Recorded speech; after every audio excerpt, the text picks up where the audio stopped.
In the American West, the land itself tells stories. Known around the world, these are the tales of frontier explorers who crossed the Rocky Mountains and confronted not an empty landscape, but a wilderness rich with native wildlife and peoples. But long before the coming of the white man, his arrival had been foretold in the prophecies of the High Plains Indians. These prophecies also told of the bloody litany of broken trusts which were to follow.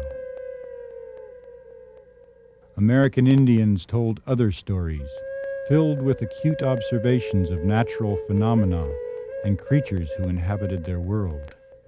These legends recounted the witnessing of miracles we would later rename as science. It's an oral history told in native languages created from the sounds of animals who were brothers, sisters, and most of all, teachers. What follows is one such story, born on these high plains. In the Northern Arapaho way, it's a living story of one nation of people and the animal they consider to be nature's greatest teacher, the gray wolf. The Wolf Society of the Northern Arapaho know the beginning of this story to be sometime near the end of the Ice Age, perhaps 10,000 years ago. But what no one knows is its ending.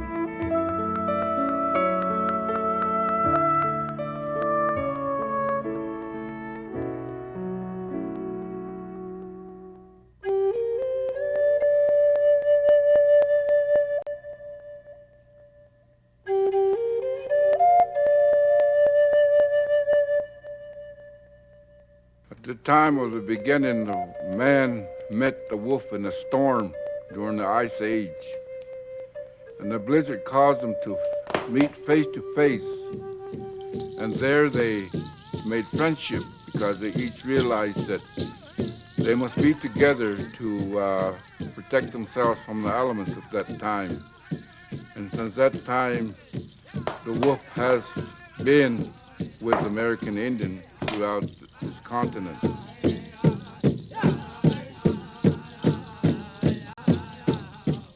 I am a wolf clan. As I was growing up, that's what I was taught, was all the movements, the motion of the wolf.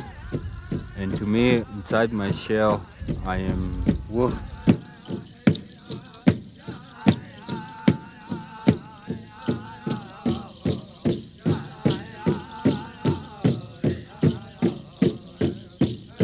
The message of the wolf is we have lost the sacredness of our way of life.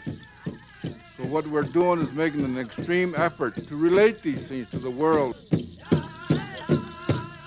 After centuries of living and hunting together side by side, the last 3 generations of Northern Arapaho have survived a century of suffering without their ally. Just as the wolf was banished, so was the culture and religion of these Plains Indians, which included their traditional wolf dance.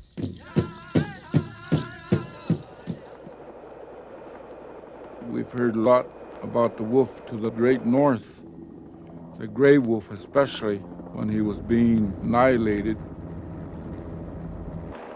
We were very much concerned because the way we saw things with our wolf was that's the way the American Indian was being treated as well. He's being pushed back and isolated, the same as the wolf has been pushed back and isolated. Oh, wolves! They're threatening our heritage. We don't want them here. No wolves! No wolves! People seem to forget that Yellowstone was set aside for the enjoyment of the people, not grizzly bears, not wolves. The U.S. Fish and Wildlife Service is responsible for recovering endangered species such as wolves, and so it's our job to try and balance all these local concerns that people have about predators and get wolf populations recovered. Society has certain values that agencies carry out. Right now, the mandate of society through the Endangered Species Act is to recover species that are threatened or endangered, and gray wolves are one of those. And that protection, because it's a kind of a last-ditch effort, is extreme.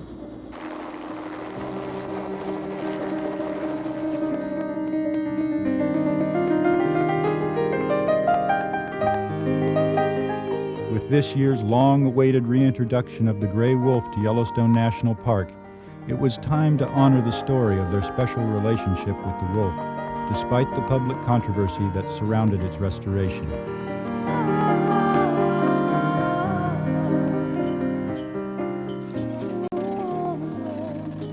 As they watched the first wolves being brought back home, members of the Arapaho Wolf Society prepared to dance their wolf dance for the first time in half a century.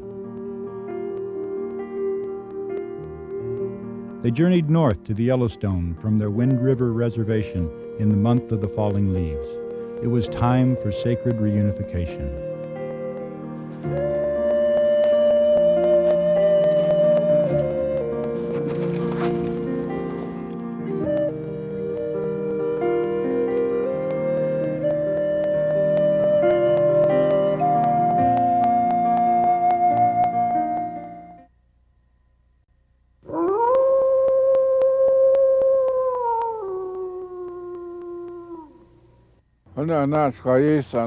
Mark Soldier Wolf is a medicine man and the leader of his Northern Arapaho Wolf Society.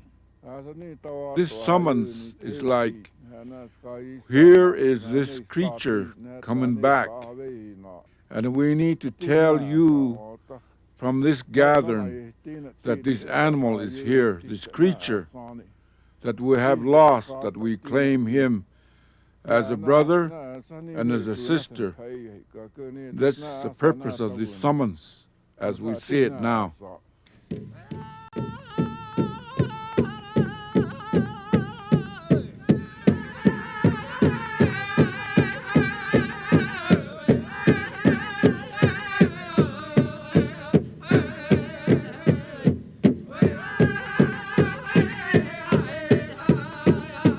This morning, I didn't have to really get up and really wake them up. Some of them were already ready around about 4 o'clock. And we were talking in our own dialect, and they said, you know, I got up this morning and I have this feeling that I need to see the sun and pray and dance to it this morning. So the spirit of this wolf with the human creature is together this morning. And what we feel individually is what we're trying to perform. In this dance, the people have gathered to hear more about a matter of great importance. As they begin, Mark Soldier Wolf recalls the many things learned since ancient times from their ally, the wolf. The things that we do, the things that we say, are not written in black and white. The only record that we have is what we say that's been handed down. From that time of beginning, when things were so cold and dark, when those two creatures came together, the man and the wolf, and the wolf had taught the man creature a lot of things about hunting or chase or warfare. A family group, a home, protection, to feed the young ones, to keep them warm, build them a den, and all of those things that the wolf taught the man.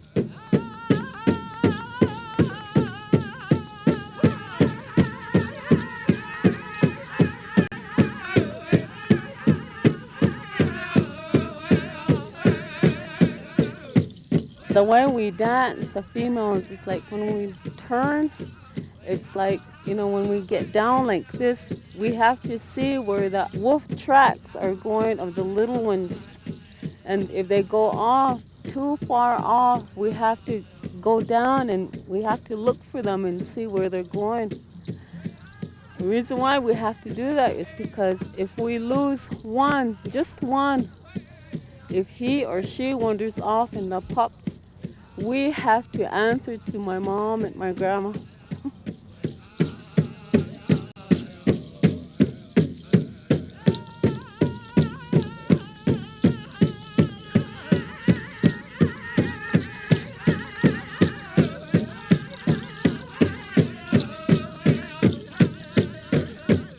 The way we understand the wolf is everywhere. The wolf could be anywhere.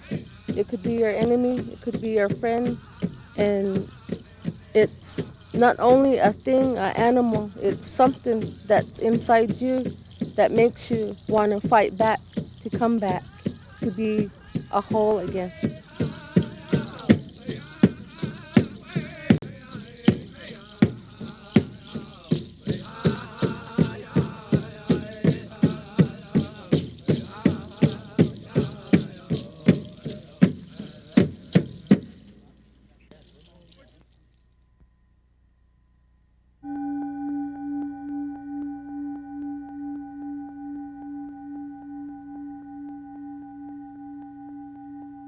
It took me a long time to earn the things that I wear now and the things I carry when I dance.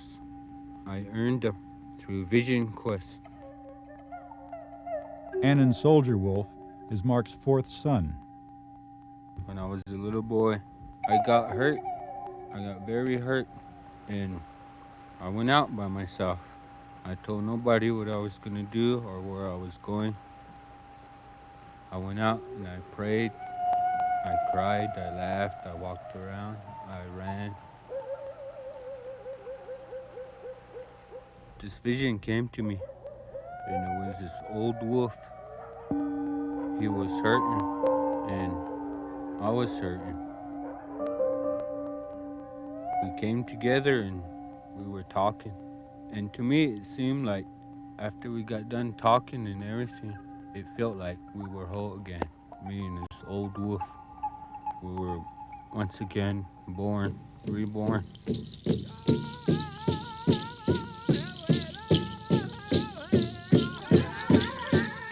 This land was looked upon as a sacred land of the great Creator.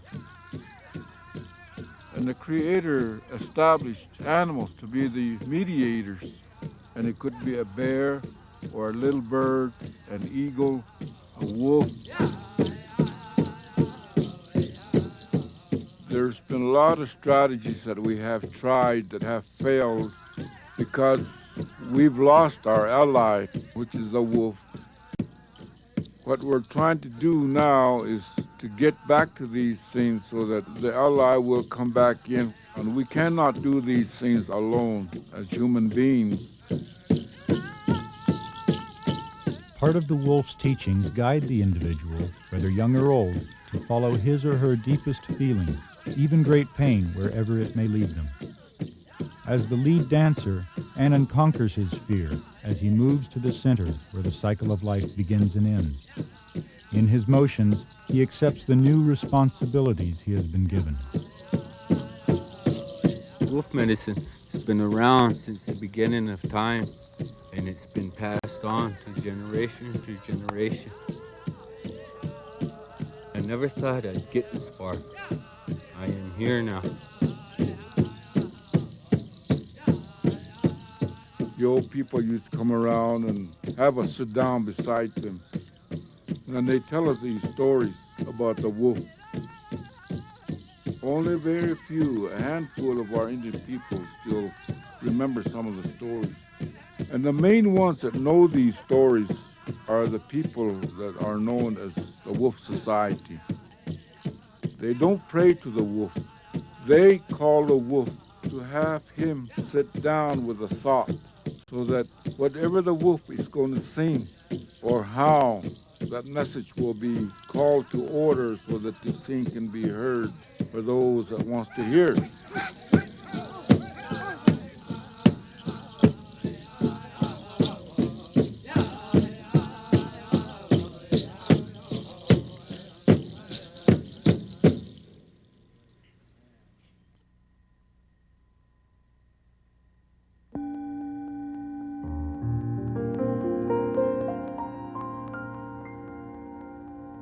This past week, a lot has changed for me now.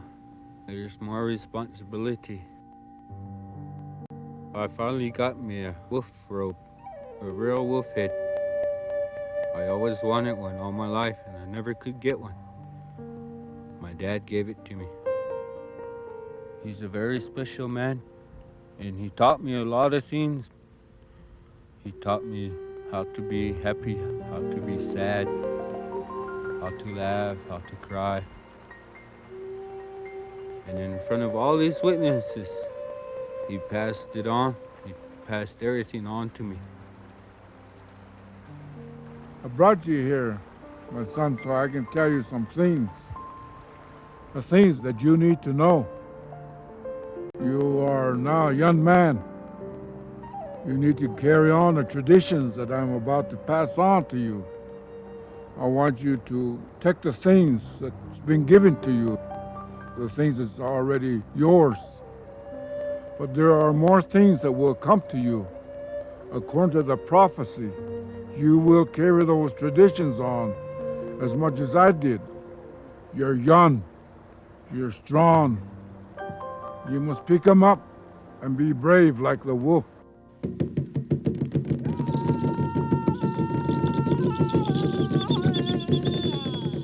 If you're going to be a medicine man, you must start when you're young.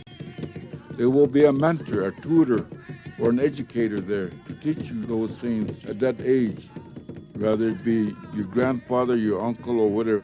They're all different people. They all have different medicines. And that's how some of the medicines that I've got, I'm passing it on to my boy that I struggle so hard to teach him.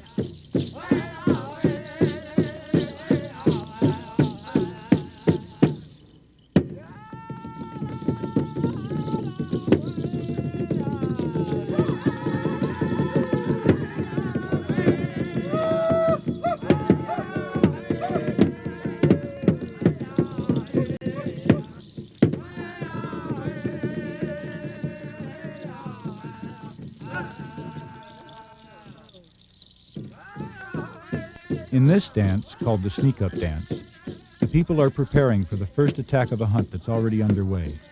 With each of the leaders' calls, the men and women respond by getting into position and then into motion. They go into motions. They get down next to the ground as if they're crawling or sneaking on their knees.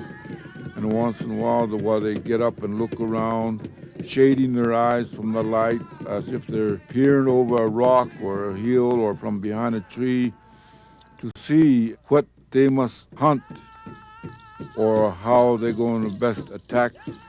And that's the reason why the dance is that way.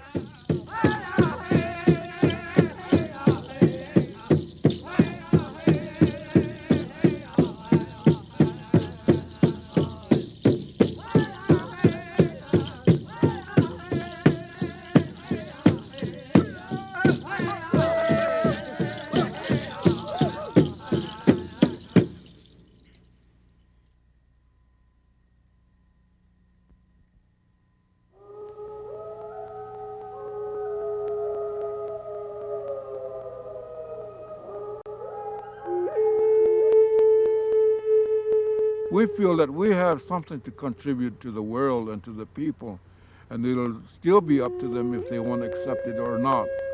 And that's our kind of religion. And the way ours is from natural sources, natural feeling of the earth. The wolf medicine that has been handed down since that time of beginning, it's a root taken from the earth at a certain time, at a certain places throughout the continents. The wolf is the one that showed us where to get this root.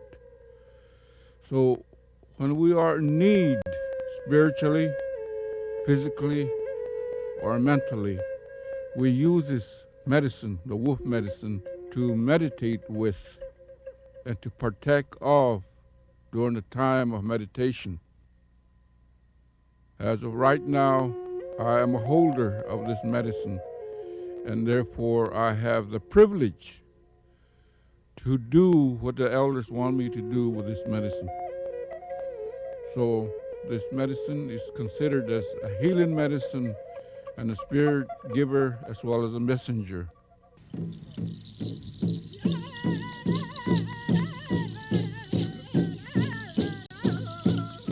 The dances that we do like we're doing now are spiritual. When somebody says hallelujah in a church, you feel the spirit is in you, and then you want to say very loudly, aho, Hallelujah. But we do this in the Arapaho and Indian way by dancing and really feeling good about this energy that's all around you, that even though that you were sick or lame, but you're part of it.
The teachings of the wolf, which are sung and acted out in the 4 songs of this dance, speak to a past, present, and future time on this earth.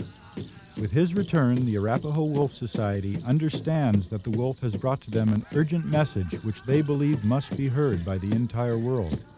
But to hear it, they say people must change their fundamental attitudes about their relationship with the natural world. What needs to happen is that by the wolf coming back, we need to provide things for the wolf so that he can survive here where he's been denied a place.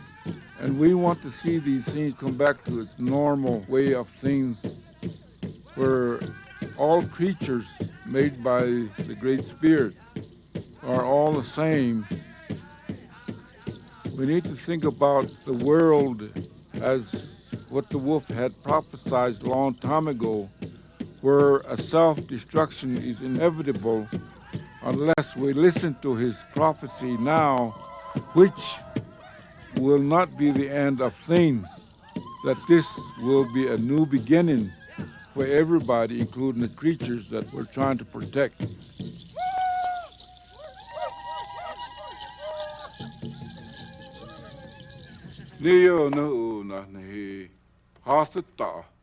In his native Arapaho, Mark Soldier Wolf makes a plea for the kind of changes he feels each of us must make to bring about the new beginning he, like his teacher the wolf, envisions for this earth.